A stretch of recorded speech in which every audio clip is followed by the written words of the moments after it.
오늘 우리 함께 나누실 말씀은 이사야 22장 1절부터 14절까지의 말씀입니다. 이사야 22장 1절부터 14절까지의 말씀 우리 함께 봉독하시겠습니다. 환상의 골짜기에 관한 경고라. 내가 지붕에 올라가면 어찌함인고 소란하며 떠들던 성 즐거워하던 고을이여, 너의 죽임을 당한 자들은 칼에 죽은 것도 아니요 전쟁에 사망한 것도 아니라 너의 관원들도 다 함께 도망하였다가 활을 벌이고 결박을 당하였고 너희의 멀리 도망한 자들도 발견되어 다 함께 결박을 당하였도다. 그러므로 내가 말하노니 돌이켜 나를 보지 말지어다. 나는 슬피 통곡하겠노라. 내 딸 백성이 이 패망하였으므로 말미암아 나를 위로하려고 힘쓰지 말지니라. 환상의 골짜기에 주 만군의 여호와께로부터 이르는 소란과 발핌과 혼란의 날이여, 성벽의 무너뜨림과 산악에 사무쳐 부르짖는 소리로다. 엘람 사람은 화살통을 메었고 병거탄 자와 마병이 함께하였고 기르 사람은 방패를 드러냈으니 병거는 내 아름다운 골짜기에 가득하였고 마병은 성문에 정렬되었도다. 그가 유다에게 덮었던 것을 벗김에 그날에야 내가 숲을 곳간의 병기를 바라보았고 너희가 다윗의 무너진 곳이 많은 것도 보며 너희가 아랫못에 물도 모으며 또 예루살렘의 가옥을 계수하며 그 가옥을 헐어 성벽을 견고하게도 하며 너희가 또 옛못의 물을 위하여 두 성벽 사이에 저수지를 만들었느니라. 그러나 너희가 이를 행하신 이를 앙망하지 아니하였고 이 일을 옛적부터 경영하신 이를 존경하지 아니하였느니라. 그날에 주 만군의 여호와께서 명령하사 통곡하며 애곡하며 머리털을 뜯으며 굵은 배를 따라 하셨거늘 너희가 기뻐하며 즐거워하여 소를 죽이고 양을 잡아 고기를 먹고 포도주를 마시면서 내일 죽으리니 먹고 마시자 하는도다. 만군의 여호와께서 친히 내 귀에 들려 이르시되 진실로 이 죄악은 너희가 죽기까지 용서하지 못하리라 하셨느니라. 주 만군의 여호와의 말씀이니라. 아멘. 할렐루야. 이사야 선지자는 이제 애굽과 바벨론, 아수르, 그리고 또 어제 이제 본문에 이르기까지 여러 나라들의 에돔, 그리고 또 아라비아에 이르기까지 많은 나라와 민족들에 대한 심판과 멸망의 메시지를 전하신 이후에 이제 22장에 들어와서는 어떤 그 나라에 대한 거냐, 나라가 아니라 갑자기 환상의 골짜기에 관한 경고라라고 나오죠. 그리고 또 그 다음에 지금 계속 이어지는 말씀에서는 계속해서 다른 민족도 계속 이야기를 하겠지만 갑자기 이제 환상의 골짜기라고 나오는데, 이 환상의 골짜기가 어디에 대한 심판인가? 오늘 본문에 보시게 되면 거기가 어디인지 이제 나오게 되는데요. 바로 이제 10절 말씀에 보면 예루살렘의 가옥을 이렇게 얘기하죠. 바로 이 환상의 골짜기는 어디를 얘기하냐면 바로 예루살렘을 이야기합니다.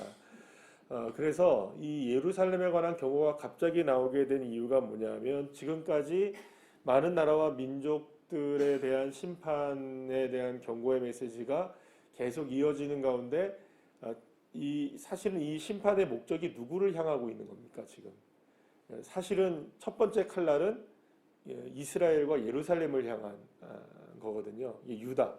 지금 특별하게 한정 딱 지게 되면은 이스라엘 전체이긴 하지만 지금 남유다를 향해서 하나님이 이제 그 심판을 준비하고 있다는 게 굉장히 중요한 메시지인데, 지금 다른 나라와 민족들에 관한 이야기를 해버리면 지금 누구는 지금 아닌 것처럼 느껴질까요? 지금 이스라엘은 아닌 것처럼 이제 느껴질 수 있기 때문에 아마 굉장히 중요하게 오늘 본문 14절 말씀에 보면은 용서받지 못하는 것이라고 분명히 못 박아 주님이 말씀하고 계십니다. 그래서 지금 이스라엘 백성들, 특히 이제 예루살렘이 지금 다 무너지게 될 것이다라는 사실을 그러니까 하나님이 분명하게 메시지를 전하고 있는 것을 보게 되는데요. 사실은 이 그 예루살렘에 대한 멸망에 관한 메시지, 심판에 관한 메시지가 1차적으로는 지금 아수르를 통하여서 이루어지게 될 것이다라는 사실을 이야기하고 있는 걸 보게 됩니다. 근데 이 아수르에 대해서 이제 멸망이 당하게 된다는 것은 실제로 이제 아수르에게 멸망을 당하지는 않죠. 누구에게 멸망을 당합니까? 바벨론에게 멸망을 당하지만 실제적으로는 여러분들 아시는 것처럼 이 히스기야 때는 완전히 이 예루살렘의 포위를 다 당한단 말이에요. 그 장면이 지금 어디에 나오게 되냐면 이제 뭐 6절 말씀, 7절 말씀 이렇게 보게 되면 엘람 사람 그리고 또 기르 사람이 화살통 메고 방패를 들고 그 병거가 아름다운 골짜기에 가득했다 이렇게 돼 있죠. 성문에 마병들이 어떻게 돼 있습니까? 정렬돼 있다 이런 얘기가 나오죠. 지금 6절, 7절 여기서 말하는 엘람과 기르가 어디를 얘기하는지 바로 아수르를 얘기합니다. 그래서 이 아수르의 도시들을 얘기하는데 그러니까 이게 지금 아수르를 통하여서 지금 완전히 예루살렘이 포위를 당하게 되는 바로 그 상황을 하나님이 이제 미리 이제 보여주시는 것이라고 볼 수가 있습니다. 자, 그러니까 이제 이 그 환상의 골짜기라고 불리어지는 이 예루살렘이 아수르에게 완전히 이제 포위를 당하게 되고 멸망의 거의 직전까지 가게 되는 그런 상황에 이르게 된 것이라고 이제 이야기합니다. 그런데도 불구하고 여러분들 어떻게 됩니까? 그때서야 사람들이 이제 막 어떻게 되냐면 8절 말씀에 보면은 유다가 덮었던 것을 벗기며 그날에야 숲을 곳간의 병기를 바라보고 다윗의 무너진 곳도 바라보게 되고 또 9절 말씀에 보면 아랫못 물도 바라보게 되고 또 11절 말씀에 보면 윗못도 옛못도 바라보게 되고 뭐 이런 얘기가 나오죠. 그러니까 지금 그렇게 그 상황이 되어서야 간신히 지금 무엇이 있는지를 바라볼 수 있을 정도가 된다는 겁니다. 그러니까 무슨 말이냐면 그 정도 상황이 돼서야 지금 여기가 예루살렘이었네. 위에 못이 있고 뭐 옛날에도 여기서 못이 있었네. 뭐 이런 얘기가 나오고 여기 이제 우리가 싸울 만한 준비할 무기도 있었네. 이게 보이기 시작하는 거예요. 근데 왜 지금까지 안 보였었냐면 13절 말씀에 뭐라고 얘기가 나오냐면 너희가 기뻐하며 즐거워하며 소를 죽이고 양을 잡아 고기를 먹고 포도주를 마시며 내일 죽으리니 먹고 마시자 이렇게 했다는 거예요. 지금까지. 그러니까 지금까지 이스라엘 백성들이 정신을 차렸습니까? 못 차렸습니까? 못 차리고 있다는 거예요.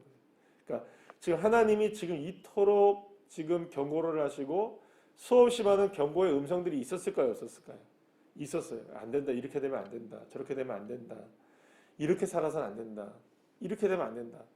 계속 경고가 있었음에도 불구하고 그 경고를 무시한 채로 뭐 내일 죽으면 죽지 뭐 오늘 마시지 뭐 이러고 지금까지 살아왔다는 거예요. 그러니까 내일 죽는다 해도 오늘 마셔도 내일 안 죽대요. 그렇게 사는 거예요. 그러니까 뭐 내일이 돼도 계속해서 오늘처럼 살아가는 거예요. 그런 식으로 그냥 계속 하나님의 말씀을 잃어버리고 하나님의 경고를 무시하고 계속 살았던 거예요. 그런데 이제는 하나님이 이제 더 이상은 이제 용서할 가치를 못 느끼게 됐다고 지금 14절에 말씀하시잖아요. 그러니까 내가 본 대로 귀에 들린 대로 너를 죽기까지 그냥 내버려 둘 것이고 용서하지 않을 것이다. 이건 만군의 하나님의 말씀이다라고 딱 못을 박아버립니다. 자, 그러면 이제 이스라엘 백성들은 이제 특히 이제 예루살렘은 어떤 상황이 되냐면 예루살렘은 특징이 뭡니까? 예루살렘의 가장 큰 특징은 다른 곳에 없는 성전이 있죠. 그러면 성전이라는 것은 누가 지금 임재하고 계시는 곳의 상징입니까? 하나님이 임재하시는 상징이죠. 그런데 하나님이 임재하시는 상징을 버린다는 거예요. 그럼 하나님이 계신다는 겁니까? 안 계신다는 겁니까? 하나님이 계시지 않는다는 것을 난 너희랑 더 이상 함께 있지 않아라는 것을 공식화시켜 버리는 겁니다. 그러면 여러분 생각해 보면 하나님이 우리와 함께 계신다는 것을 단 한순간도 포기하신 적 있으십니까? 없으십니까? 없으시잖아요. 그런데 하나님이 지금 계시는 예루살렘을 포기하신다는 말은 나는 너희를 더 이상 선민으로 생각하지 않는다. 여러분 이건 사형 선고나 마찬가지죠. 그러니까 이거는 굉장히 지금 중요한 하나님의 선언인 겁니다. 그러니까 나는 예루살렘을 그래서 실제적으로 그래서 예루살렘이라고 딱 말씀하지 못했던 것 중에 하나가 예루살렘이라고 말하면 되는데 예루살렘 말하면 너무 충격이 심한 거죠. 이게 환상의 골짜기 뭐 이런 식으로 얘기하신 것이 아닌가라는 생각이 들 정도로 이건 굉장히 심각한 지금 상황인 겁니다. 그러니까 난 너희들의 더 이상 하나님이 아니야. 나는 너희들을 더 이상 돌볼 수 없어. 난 너희들의 그 죄악된 모습을 보고 나는 너희를 이제 죽이기로 결정했어. 여러분 이건 완전히 지금 사형 선고를 하고 있는 겁니다. 자, 그러면 여러분들 이게 지금 표면적으로 드러나는 것은 아수르를 통하여서 지금 압박을 하겠다는 거죠.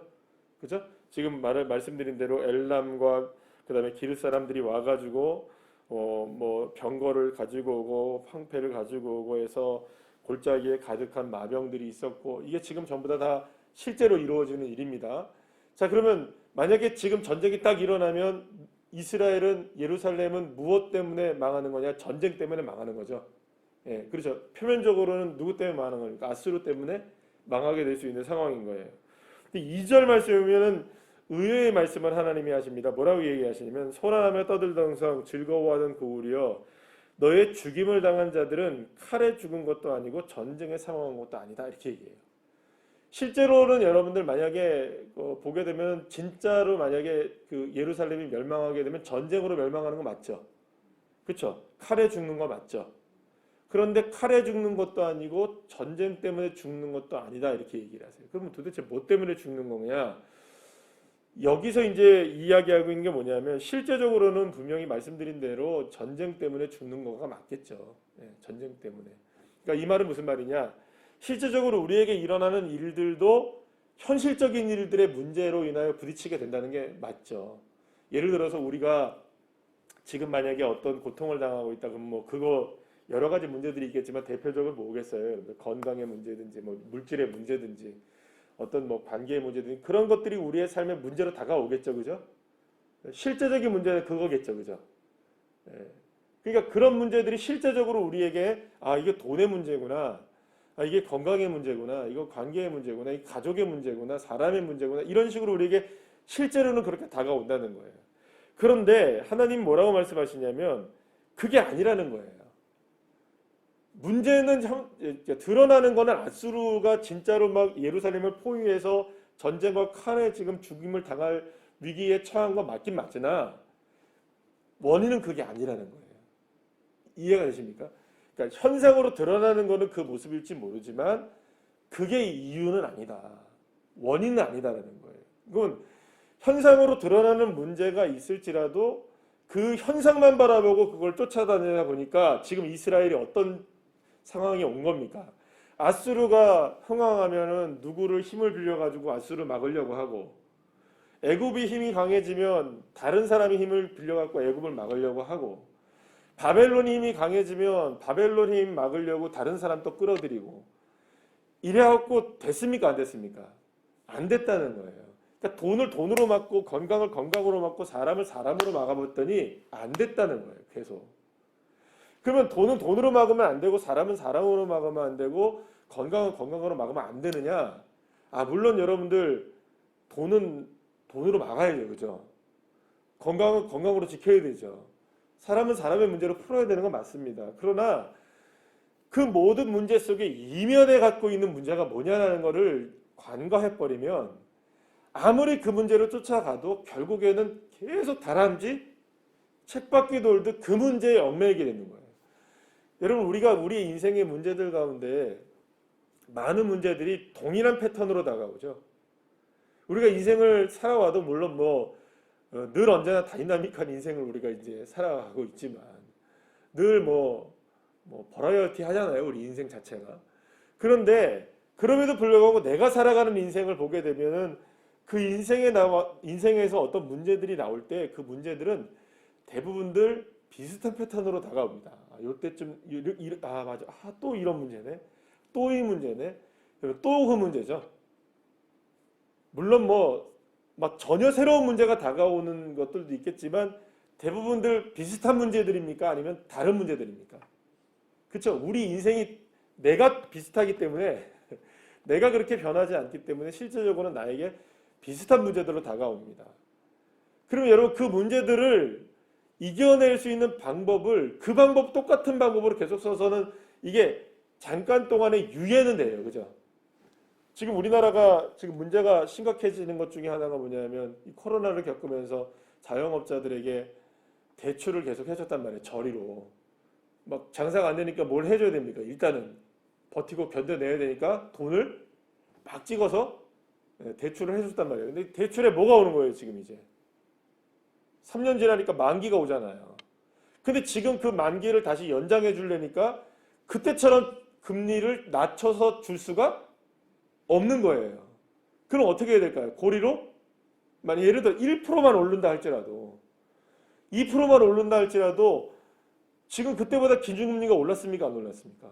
올랐단 말이에요. 그러니까 그거를 낮추기가 어려운 거예요. 대출 연장을 해줘야 되는데 그러다 보니까 은행들은 다 죽겠고 물론 그래도 안 죽지만 근데 또 그건 또 다른 얘기잖아요. 그러니까 여기서 이 딜레마가 오는 겁니다. 그러면 또 연장을 해준다고 쳐봐요. 3년 또 연장해줘. 그러면 그게 빚이 없어지는 겁니까? 단지 연장되는 겁니까? 빚이 없어지는 게 아니란 말이에요. 그럼 또 3년 연장돼요. 또 3년 연장돼요. 그러면 이거는 끝이 없는 일이잖아요. 그러니까 여러분들 이게 연장이라는 거는 방법의 해결책은 아니잖아요. 잠시 동안 눈을 가릴 수 있기는 하지만 그러니까 지금 바로 그런 문제를 얘기하는 거예요. 이스라엘 백성들이 지금 이스라엘 백성들이 지금 당면한 문제를 해결하기 위해서 계속해서 지금 어떻게 일을 처리했느냐. 요거 이렇게 하면 되겠지. 저거 저렇게 하면 되겠지. 계속 연장시킨 거예요, 연장. 그러니 한꺼번에 밀려온 겁니다. 한꺼번에 이게. 그럼 어떻게 될까요? 부도 나는 거죠. 부도 지금 나는 거예요. 그러면 원인을 처리해야 되는데 원인은 그게 아니다라는 거예요. 전쟁 때문에 죽는 것도 아니고 칼 때문에 죽는 것도 아니다. 그러면 도대체 뭘까요, 여러분들? 그제서야 9절 말씀에 보시고 11절 말씀에 보시면 이 다윗의 무너진 곳에 많았는데 그곳에서 딱 보니까 무엇이 드러나게 되느냐? 아랫물에 못이 있었다는 거, 아래에 못이 있었다는 게 밝혀졌고요. 옛날부터 못이 있었다는 게 드러나는 거예요. 근데 이 못의 이름이 뭐냐면요. 아랫못은 이 실로암을 얘기해요. 그리고 옛못은 이 기혼 셈을 얘기하는데 이 실로암과 기온셈은 모두가 다 하나님의 은혜의 셈을 얘기합니다. 그러니까 결국에는 이스라엘 백성들이 뭘 찾지 못한 겁니까? 11절 말씀 보십시오. 여러분 두 성벽 사이에 저수지를 만들었으나 그러나 너희가 이를 행하신 이를 앙망하지 아니하였고 이 일을 옛적부터 경영하신 이를 공경하지 아니했다. 그러니까 이 말은 무슨 말입니까? 옛날부터 나는 너희들과 함께 있었고 너희들에게 은혜의 샘물들을 날마다 베풀어주고 있었는데 그거 다 덮어버리고 그거 찾지 않고 그거를 앙망하지 않고 그것을 바라보지 않았기 때문에 지금 이 상황이 이르게 된 거다. 그러니까 여러분들 전쟁 때문에 죽는 게 아니라는 거예요. 칼 때문에 죽는 게 아니라는 거예요. 샘을 찾지 않으니까 문제인 거예요. 누구의 샘입니까? 여호와 하나님의 은혜의 셈이죠. 사랑하는 여러분, 우리 분명히 알아야 됩니다. 이 상황을 모르면 계속해서 뭐만 지금 막으려고 할까요? 전쟁만 막으려고 난리가 나는 거예요. 그러니까 전쟁도 중요하지만 물론 눈앞에 보여진 전쟁이 중요하지 않은 건 아닙니다. 싸워내야죠. 뭐 어떻게든 방어를 해야 되겠죠. 싸워서 이겨야 되겠죠. 그러나 그 상황 속에서 그 모든 것들을 인도하고 계시는 여호와 하나님을 앙망하지 않으면 그 셈을 찾지 않으면 옛날부터 있었고 위에도 있었고 아래에도 있었는데 그 셈을 찾지 않으면 눈을 뜨게 하는 실로암의 연못을 걸어가게 하는 실로암의 연못을 우리가 찾지 못한다면 결국에는 아무리 전쟁을 수없이 많이 치른다 할지라도 그거는 승리할 수가 없는 게임이 된다는 것입니다. 사랑하는 여러분, 그래서 오늘도 우리는 찾아야 되는 게 현상 이면에 있는 주님을 만나셔야 됩니다. 그러니까 오늘의 지금 모여지는 삶의 문제들의 그 중심에 계시는 여호와 하나님, 그분을 놓쳐버리는 순간 사실은 문제가 해결된 게 아니죠. 하나님이 도대체 뭘 우리에게 원하시고 계시는가? 나에게 이 일을 통하여 하나님 깨닫기를 하기를 원하시는 게 뭘까? 온전히 주님을 내가 갈망해야 될 것은 무엇일까? 이거를 놓쳐버리면 여러분들 잠시 동안은 무슨 일을 통하여서 만기를 조금 더 늘릴 수는 있겠지만 진정한 해결책이 나오지 않습니다. 결국에 누구를 찾으셔야 되냐? 우리의 샘 되시고 우리의 못이 되시고 우리의 은혜의 샘이 되시는 그 주님을 만나셔야 됩니다. 그 주님을 앙망하는 자리로 나가셔야 됩니다. 그래서 깊은 산속 옹달샘 누가 가서 먹어야 되냐? 저와 여러분 가셔야 됩니다. 다른 방법이 없습니다. 깊은 곳으로 가셔서 정말 그 샘에 가셔서 구원의 우물을 길러서 드셔야만 거기서 해결책이 나오지 다른 방법이 없음을 믿으시고 오늘도 하루의 삶 속에서 주님을 앙망하는 자리로 나아가시는 귀한 자녀들 한 분 한 분들 다 되시길 간절히 축복합니다. 기도하시겠습니다.